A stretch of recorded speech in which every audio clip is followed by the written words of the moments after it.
It's the 26th century and technology allows you to immerse into an artificial mind. No longer do you act like Annie Oakley or Spartacus or Baba Yaga, you become them. In factions, professional teams compete to earn the favor of different factions and the queen mother of the games known as Lith. Imagine a massive cavern in which a landscape known as the Land is formed. Two teams of athletes immerse into heroes and compete for control of the land. You are a coach, managing your team in a contest of strategy and maneuver. Let's start by building the land. The map uses platters and keys like a puzzle. These pieces have two sides, standard and muted. The muted map has a uniform color to all non-cavern clear spaces. This makes it less colorful but more obvious where terrain is. A typical map uses 3 random platters, the 6 dome keys, the 2 lith keys, and 5 random faction keys. Toss the 3 random platters on the table, and then shuffle the keys together either under the table or have a player call out a number from 1 to 13. Take one of these random keys, attach the 3 platters to it. Once you're done with that, then take the rest of the keys and randomly place them around the edge of the map. And you're done. We've built a map, now let's set up the rest of the game. First, let's pick the number of rounds to play. You can pick 8, 10, or 12. Factions has a long mastery curve. The more you play, the better you will become at keeping your heroes alive. So stick with the 10-round games until you get good. Place the defeat board to one side and put a victory marker on the turn 1 circle. Then divide players into 2 teams. You have the Cyclones, which are black, and the Skyhawks, which are white. You don't need the same number of players per team. Teams sit on opposite sides of the table. Now decide on the number of heroes each team will play, either 6 for an introductory game, or 9 if either team has 3 players, or 8 otherwise. Shuffle the hero deck. Deal out your chosen number of heroes to each team, then add 6 more. Secretly look through your heroes and discard 6. Reveal the heroes once both teams have chosen. Then divide the heroes between the players. There's no difference between your heroes and those of your teammates. You are playing cooperatively against the other team. In your first games, don't worry about choosing the right heroes, just choose the cool ones. Line the hero cards face up in front of the owning player. Find the standee tile for each hero, attach it to a base of your team color, and place it on the hero card. There are 3 treasure decks. Shuffle and place the War, the Secret, and the Elite decks all in a row to one side. There's a market, so turn over the top card of the War, the Secret, and Elite deck and place it below the deck. Put the brown market tile next to this as a reminder. Many heroes start with treasure cards or gold or boosts. Look at the bottom right of each hero card for these symbols. Give the hero the gold or draw the cards or give them the boosts that are shown there. Any cards you draw, look at them but keep them face down, tucked half under the owning hero and not seen by your opponents. Each faction key on the map has a matching quest deck with the same large faction symbol on it. Shuffle each and place as close as possible to its faction key. Put the unused decks in the box. Each team has a challenge deck. Shuffle and place between the teammates with room for a discard pile. Make the markers and the favor tiles handy somewhere on the table. How to win. At game end, the team with the most glory wins. If both teams have the same amount of glory, the team with the most gold carried by their undefeated heroes at game end wins. Check each of the faction keys. The team with the most victory markers on that key gains 1 glory. So in these 5 faction keys, Team White wins these 2, and Team Black wins this one. The other 2 end in a tie. The team that gave more tribute to Queen Mother Lith gains 1 glory. In this case, White has given Lith 2 more tribute than Black, so they gain the glory point. A team that ends the game with no heroes in the underpit gains 1 glory. Unlike other glory, both teams can gain a point of glory for no one deep down. In this case, Team White has 1 hero in the underpit. Black has 4 in the pit. Black gains 1 glory and White does not.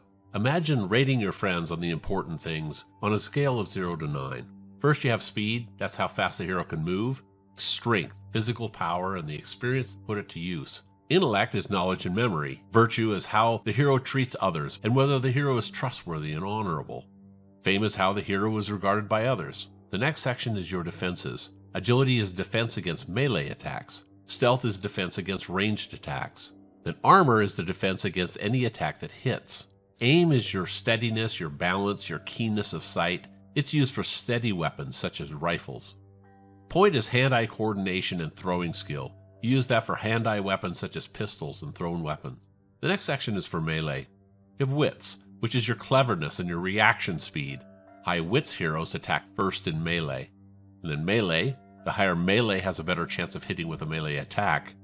You have power. You have natural fists and claws for each hero. This is the chance that the hero's fists or claws will get through a target's armor. And this is your natural attack's wound rating, which is the number of wounds that you normally cause with your fists or claws. In the lower right, you have your nature. Man, woman, child, being, fairy, machine, or fiend. Most heroes have only one nature, but some have two. Above nature is your starting gold and cards and boosts. And then also bonus symbols for certain kinds of treasure equipment. And oh, by the way, you can go to worldspanner.com and create your own heroes and print out this exact same card format as you see here. Factions is played in rounds. Each round is broken into 2 turns. Skyhawks, white, take their turn first, followed by Cyclones, black. Skyhawks is the active team during their team's turn, while Cyclones is the inactive team. Cyclones then take their turn, switching places. In each turn, take the following steps. Free step. During free, only the active team can trade loot, can pick up loot, and can use special abilities that are tagged as free. Action step. Only for the active team. Each hero on the active team takes one action. You choose the order in which the heroes take their actions. Don't wait for your teammates to finish. Take your actions at the same time. You can move the hero, do a slip away, which is trading places with an enemy and moving a small distance. You could shoot a ranged weapon, or you can unleash one minion. Reaction step. Only the inactive team acts during the reaction step. Each hero on the inactive team can take one reaction in any order. You can shoot a ranged weapon, or you can use special abilities that are tagged as used during reaction. Melee step. During melee, each hero from both teams can make one melee attack against one adjacent enemy. Adventure step.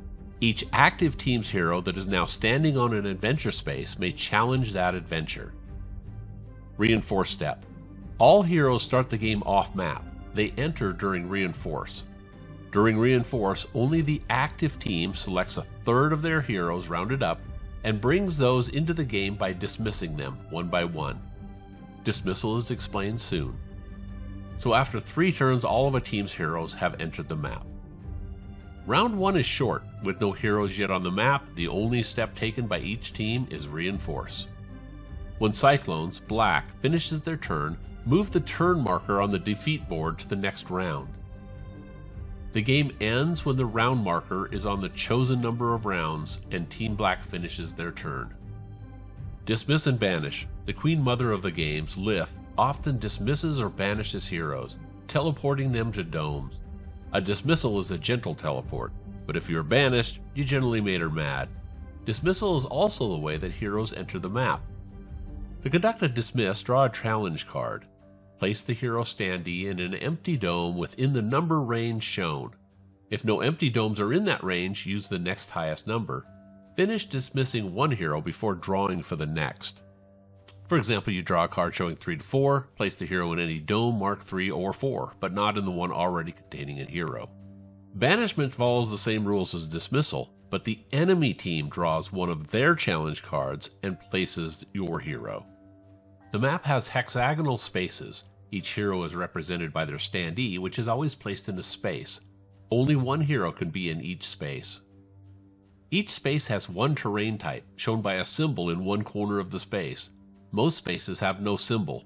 Those are clear. The map edge is off limits. It's considered solid wall. The rules commonly refer to heroes that are adjacent. Normally, adjacent means being in any of the 6 surrounding spaces next to the hero space, but there are 2 exceptions. A wall without an entrance shown between the spaces prevents adjacency, and then heroes inside of a dome are not adjacent to any space. In this case, B is not adjacent to C or D because of the wall, and E is not adjacent to anyone because they're inside of a dome. Adventure spaces contain a gold adventure plaque. These are always clear spaces. Walls are impenetrable barriers such as rock, thick-walled structures, trunks of giant trees, etc. They are shown by black borders or areas. The edge of the map is also a wall. Cavern spaces are always clear spaces. Caverns have distinct entrances shown by a pink doorway symbol. These are the only ways to get into a cavern. During the action step, a hero can take the move action. The hero's speed rating is used as move points. Each space costs 1 or 2 move points to enter. Clear is 1. Building, woods, water, swamp, and rough are 2. Heroes cannot enter fire, deep water, or dome. If a space costs 2 and the hero has only 1 move point left, they cannot enter that space. Walls block movement unless there is an entrance between the spaces. A hero in a dome must use a move action to leave the dome in their action step. You can move through spaces containing an ally, but you cannot move through spaces containing an enemy. Slipping away involves switching places with an adjacent enemy and moving a short distance. First, the hero switches spaces with an adjacent enemy. Then, the hero takes a shift 2. A shift is a special kind of movement. Use the normal move rules, but ignore the hero's speed. The hero gains 2 movement points, which is never affected by any speed modifiers such as transports or boosts. To slip away, you must have an enemy adjacent to your hero. You cannot target an ally. Each enemy can be space switched only once per step. That enemy is immune after the first switch. Neither hero can be forced into terrain that they are not allowed to enter. Some heroes and special abilities allow flying. A hero can choose to fly or not during a move or slip away action. They must use one or the other on that entire move. When flying, ignore enemies in all terrain except walls. Pay 1 move point per space. You may not end in an enemy space or a space that you could not normally enter, like fire or deep water or dome. During this turn's reaction step, no terrain blocks them at all except walls. They are out in the open, easy to shoot.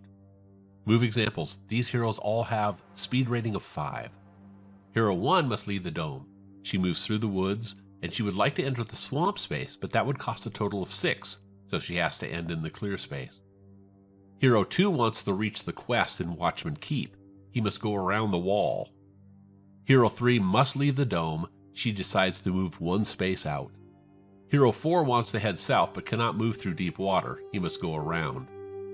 Hero 5 wanted to head south through the Great Tree, but enemy X is in the way. He enters the Great Tree to take on X and Y in melee. Hero 6 decides not to move at all. Hero 7 can fly. She flies over the building at move cost 1 over enemy X and Y and exits out the tree entrance on the south. Hero 8 uses a slip away action. She switches places with enemy Z, then shifts 2, using 2 movement points. Loot includes treasure cards, gold, and other items tagged as loot. Heroes can carry any amount of loot. Gold, represented by coins, is useful for purchasing cards and bonuses and is a tiebreaker at game end. There are 3 treasure decks. The war deck is majority weapons, the secret deck is majority secrets and surprises, and the elite deck contains a powerful mix. Treasure cards show strength and intellect ratings. To gain the card's benefits, a hero must have strength and intellect equal to or greater than the card ratings. A hero can carry any card regardless of their ability to gain benefits from it. Heroes that have the matching bonus symbol for the card ignore strength and intellect restrictions. Keep cards face down with the hero who owns them. They are inactive until revealed. You may reveal a card at any time to gain its effects. Once revealed, it remains revealed for the remainder of the game. Each card has a use limit symbol in the upper right. This symbol means the card is permanent. It's not lost after use. This symbol means that the card can be used only once and then is discarded. The skull means the card is discarded after it defeats a hero, not a minion. Heroes gain treasure bonuses as shown by bonus symbols found on most hero cards. If a hero matches the card symbol, they ignore the card's strength and intellect limits, and they gain the bonus described under the bonus box on the card. Other text on a card is not part of the bonus. We are about to learn about adventures, but before we do, let's look at the challenge deck and handling challenges. Many adventures, as well as attacks, are resolved by a challenge. In a challenge, 2 ratings are compared, and then a challenge card is turned over to determine the result. Place used cards in a discard pile. Each team has a challenge deck of their own. This deck flattens the luck and makes sure both teams are abused equally. To conduct a challenge, just determine the difference between the hero's rating and the opposing rating, find this difference on the challenge card, and look at that line. That line will tell you what happened depending on whether you're attacking or adventuring. To adventure, a hero must be standing on a space with a gold adventure plaque. Adventuring is voluntary. A hero can stand on an adventure space and not adventure. Adventures are resolved during the adventure step only, and only for the active team. Adjacent enemies do not prevent adventuring. After every adventure, the adventuring hero will be either dismissed or banished. For adventure challenges, look at the face next to that amount. That face is either amaze, pass, squeak, fail, or fop, failure of painful proportion. Regardless of the adventure, a squeak, fail, and fop always have the same results. On a squeak, the hero gains a boost and then is dismissed. On a fail, the hero is just dismissed, and on a fop, the hero is banished. Each faction key has 4 adventure locations. 2 of these are tasks. One is a place where you can spend gold for some effect, and the other one is a quest. A task is always a 5 difficulty challenge against a specific rating. Doing well earns the hero gold. To conduct a task, first you compare the hero's rating shown for the task versus that 5 difficulty. The hero then adds 2 to their rating if this is their home faction. They subtract 2 if this faction is opposed to the hero's faction. Then draw a challenge card and determine success. As usual, fop is banished, fail is dismissed, squeak gives the hero a boost and then is dismissed. A pass gives the hero 1 gold, and then they capture the adventure space and then are dismissed. An amaze gives the hero 2 gold, then they capture the adventure space and then they are dismissed. To capture a faction adventure, place one of your victory markers on that adventure location. If the enemy victory marker is already there, take that one off instead. In this way, the control of a faction adventure can go back and forth between the team. If your team's victory marker is already on that space, you don't add another one. You can only have 1 victory marker there. Celestial Theater and Crown District each contain a card-paying adventure, requiring the hero to discard cards. To pass this, discard 1 or more cards. Elite cards aren't worth any more than other cards. The hero gains 2 boosts per card. If the hero's faction matches the key, also gain 1 gold per card. Then you capture the adventure space and are dismissed. Quests are resolved like a task, but use the faction's quest deck. To challenge, turn over the top card of the deck, not already face up. The hero cannot back out of the challenge and must complete it. Compare the hero's rating to the rating on the card. Add or subtract 2 if faction relationship applies. Draw a challenge card and find the success face. As usual, fop is a banish, fail is a dismiss, squeak is a boost and dismissed. On a pass, the hero gains a number of card draws shown on the bottom of the card. Draw cards equal to this amount, with war and secret cards worth 1 and elite cards worth 2. Capture the adventure space. Place the quest card at the bottom of the deck and then dismiss the hero. On an amaze, the same thing happens, except you also get virtue bonuses. Compare the hero's virtue rating to the numbers shown on amaze. For each number with a rating equal to or less than the hero's virtue, the hero gains 1 gold. If the hero does not pass or amaze, leave the quest card face up on top of the deck for the next person to challenge. It remains there until somebody passes or amazes it. Some quests require gold for payment. Unlike standard quests above, you can refuse to pay on gold-paying quests. Discard the amount of gold shown. The hero gains the number of card draws and virtue bonuses shown. If the hero's faction matches the key, also gain 1 gold. Then capture the adventure, dismiss the hero, and place the quest card on the bottom of the deck. If the hero cannot or will not pay the gold, no adventure happens and no dismissal occurs. Each faction key has a gold adventure, where a hero pays gold for some service. The hero must have the necessary gold to attempt the adventure. At a market, a hero can buy market cards, the face-up cards in front of the treasure decks. Any number of cards can be bought if the hero has the gold for it. Each market sells one deck of cards. For instance, the Armory sells war cards, the Black Market sells secret cards, and Exotic sells elite cards. To use the market, take the following steps. The hero pays the 2 or 4 gold as shown on the adventure plaque. Then either take the face-up card in the market and keep it face-up, or draw a card from that treasure deck and discard the card in the market. Keep a drawn card face down. Then draw a new card for the market. You can then repeat and buy more cards. Once done, if the hero purchased at least 1 card, dismiss the hero and capture the adventure. The market cards can only be gained by paying at a market. You can't take them in a card draw from winning an adventure like a quest. At the Rescue in Watchman Keep, the hero can pay 1 gold. Then you can dismiss 1 ally. Then you can repeat this multiple times. You can pay to dismiss the same ally multiple times if you want. You can also pay 1 gold and not dismiss an ally, just to capture the adventure. At Inspire on the Celestial Theater, you can pay any amount of gold. The hero gains 1 boost for each gold paid. At Kidnap in Dreadmark, the hero pays 2 gold. You can then banish 1 enemy. You may repeat this multiple times.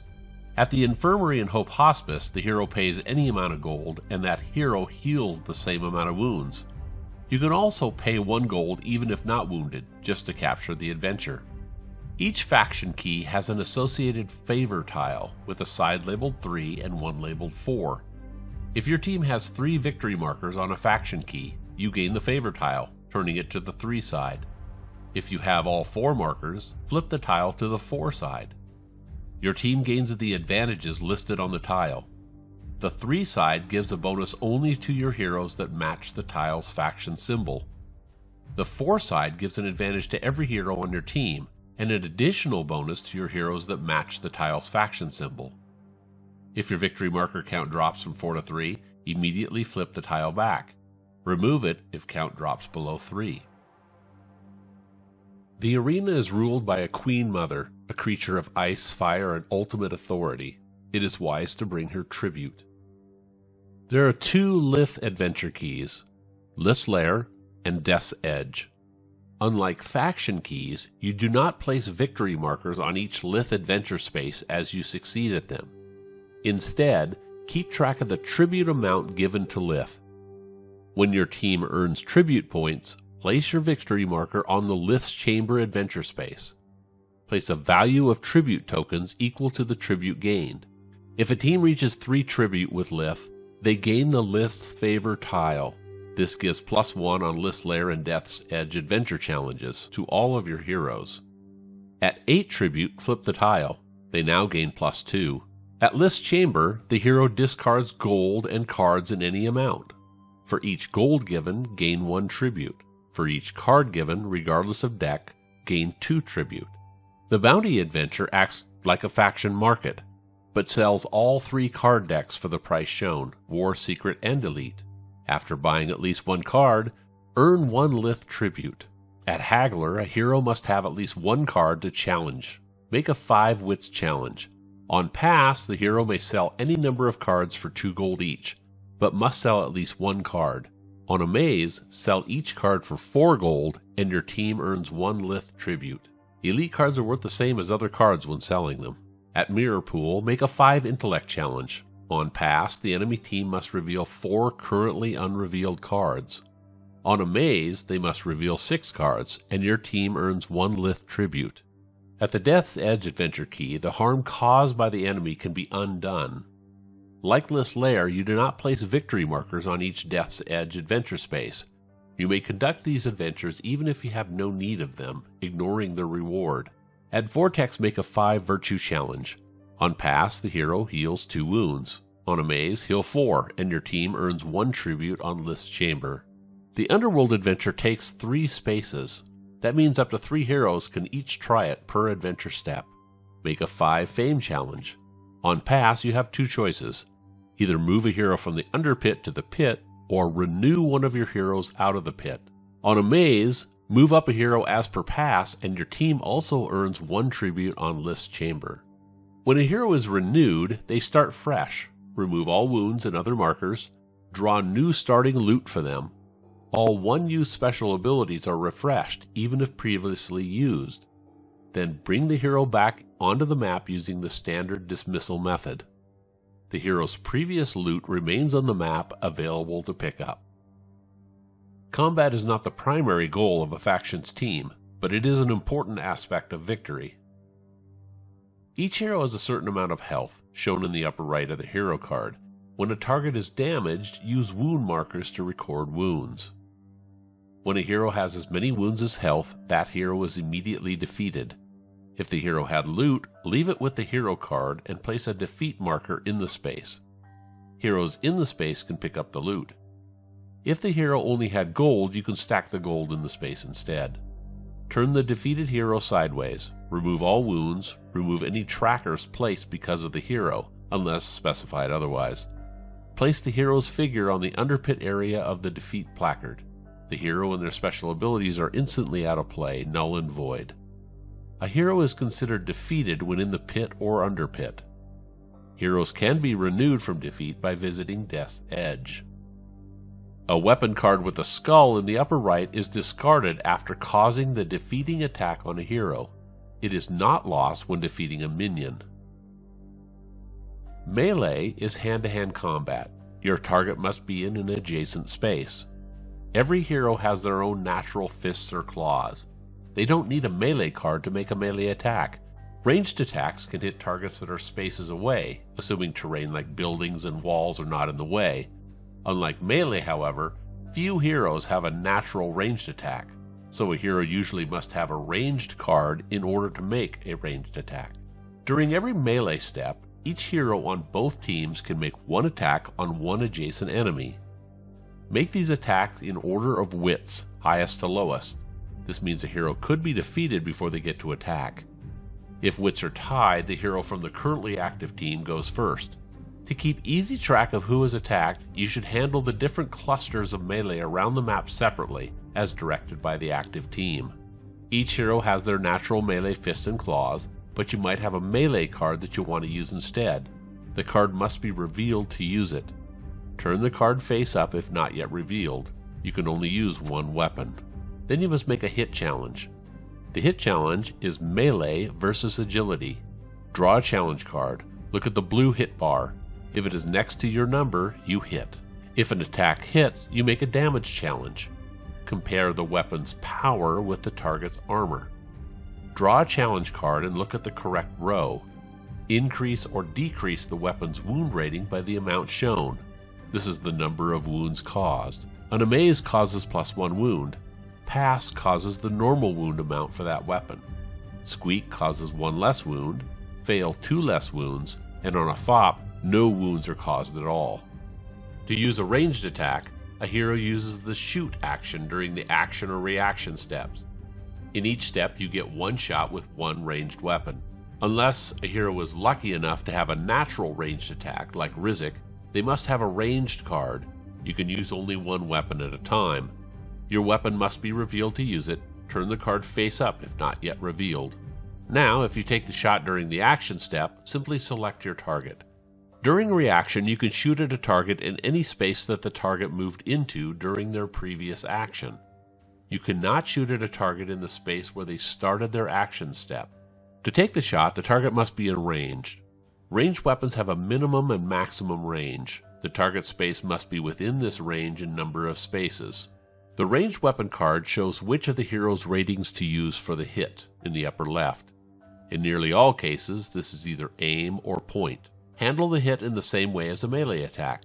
If you hit, handle the damage challenge in the same way as melee. Line of sight. Some terrain prevents you from seeing a target. Other terrain camouflages the target. To check this, eyeball a line from the little center dot in the attacker space to the dot of the target space. The terrain of a space affects the entire space, not just where the image of the terrain is shown. Ignore the terrain in the attacker's space, except for wall. Heroes between the target and the shooter have no effect on line of sight. If a line of sight passes along the edge between two spaces, then the shooter chooses which one of the two spaces will affect the shot. Clear, water, and deep water have no effect on shooting. Woods, swamp, fire, and rough camouflage the target. For each of these spaces touched by the line of sight, including the target space but not the shooter's, the target gains +2 stealth against the shot. Building terrain conceals a target in the space, giving them a +2 stealth bonus against the shot. Building blocks line of sight completely into spaces past it. Dome blocks line of sight completely. Heroes inside a dome cannot shoot out, and outsiders cannot shoot in. Walls block shots. Unlike other terrain, the actual image of the black wall areas blocks the line of sight if touched. This includes wall in the space of the shooter. Ignore the pink archway symbols for line of sight. The edge of the map is considered wall. In these examples, Hero 1 has a clear shot to P and N down the tunnel. Walls block the shot to L. The line to U passes between the dome and the rough space. The dome would block the shot, so Hero 1 chooses the rough. U gains +2 stealth for that rough. R is concealed by 2 wood spaces, gaining +4 stealth. T is deeply concealed by 2 woods and a rough for +6 stealth. Hero 2 has clear shots to S and U. The swamp in his own space has no effect. L and N are concealed by 2 rough spaces for +4 stealth, as is Y by a woods and a swamp. K gains +2 stealth for the building, and the building space blocks the shot to Z. The shot to R is blocked by the dome, and the shot to X is blocked by a wall. Hero 3 is in a dome, so she has no shot. Hero 4 is blocked heavily by the wall in his space. Walls block sight to L, N, and U. He can see P and K, with K getting +2 stealth for the building. The walls prevent Hero 5 from shooting at anyone. In this example, Private Sanchez is hunting squirrels and Lazar is right on time. Private Sanchez readies his Tommy gun. Lazar is riding Horizon, gaining a speed of 6. During Lazar's action, he moves, passing through the tunnel and out through the building. During Sanchez's reaction, he takes the shoot action, targeting Lazar. At space 1, he can't shoot at the space because that's where Lazar started his action step. At space 2, he can't shoot through the wall between the spaces. At space 3, Lazar is only 1 space away, and the Tommy gun has a minimum range of 2. At space 4, he can take the shot. Lazar is in both range and in sight. However, Lazar will be in a building, so he gains +2 stealth. At space 5, Sanchez cannot shoot through the building space in front of this space. On the hit challenge, the Tommy gun uses aim to hit. Sanchez has 9 aim. Also, he has the bonus symbol for rifles, so he gains +1 for an attack rating of 10. Lazar has a stealth of 7, and gains +2 more from the building for a defense of 9. 10 versus 9, Sanchez is better by 1. The challenge card is drawn. Better by 1 shows a hit. For the damage challenge, the Tommy gun's power is 4. Lazar's armor is 3. That's better by 1 again. The damage challenge card is drawn. Better by 1 shows -2 wounds. The Tommy gun does 3 wounds normally. Reduce this by 2. So place 1 wound marker on Lazar's card. Heroes and cards have unique abilities that often let them cheat the rules. The up arrow symbol in special ability text means this hero. Heroes that have not yet entered the map or are defeated have no effect on the game in any way. Tracker markers allow you to keep track of miscellaneous things, for instance special ability effects. A special ability or rule may call for a luck check. Usually checking luck is part of a challenge. Look at the luck number on the challenge card that was drawn for the challenge. For example, if you must check luck on a hit, use the luck shown on the challenge card drawn for the hit. Some special abilities have an area effect called an aura. Auras extend a certain number of spaces outwards. Walls block auras, but all other terrain does not, even in or out of domes. Unless stated otherwise, auras do not affect the aura owner. In this case, Hero 1 has an aura of 3. The aura must be counted around wall. It reaches all other spaces, including into the dome. A shift is a special kind of movement. Use the normal move rules, but ignore the hero's speed. The hero gains the stated move points, which is never affected by any speed modifiers such as transport. Heroes can earn boost tokens, which provide a temporary ratings increase. To use a boost, announce it during the free step. Flip the marker to the +1 side. The boost lasts until the start of your next free step. A boost gives +1 to all numbered ratings down the left-hand side of the card. This does not include wound rating. The speed bonus also applies to any transport card used. A hero can have any number of boost tokens, but can use only one at a time. Boosts are not loot and cannot be traded away. Some special abilities block wounds. For each attack that causes wounds, only one block effect can be applied against it. Toxic wounds are treated as normal wounds. However, toxic negates all block effects. It causes double wounds to minions, and it neutralizes some hero special abilities. Minions. A minion's purpose is combat. Minions cannot carry, use, trade, or pick up loot. They cannot adventure. Use the Unleash action to unleash a minion. Place the minion standee in an empty space adjacent to the owner. After being unleashed in the action step, the minion can take its own action during that same step. However, a hero with the bonus symbol can conduct a Shift 1 after unleashing the minion. The minion card remains with the hero as a carried card. Cannot be traded away, but can be stolen. If stolen, or if the owner is defeated, the minion is removed from the map, but the card remains. If defeated, minions are discarded. If they defeat a hero, they are also discarded like any defeat card. Minions take 2 wounds for each toxic wound sustained. Minions come in 2 types: pets, which are living, and bots, which are non-living. There are no differences between the two except for their bonus symbol.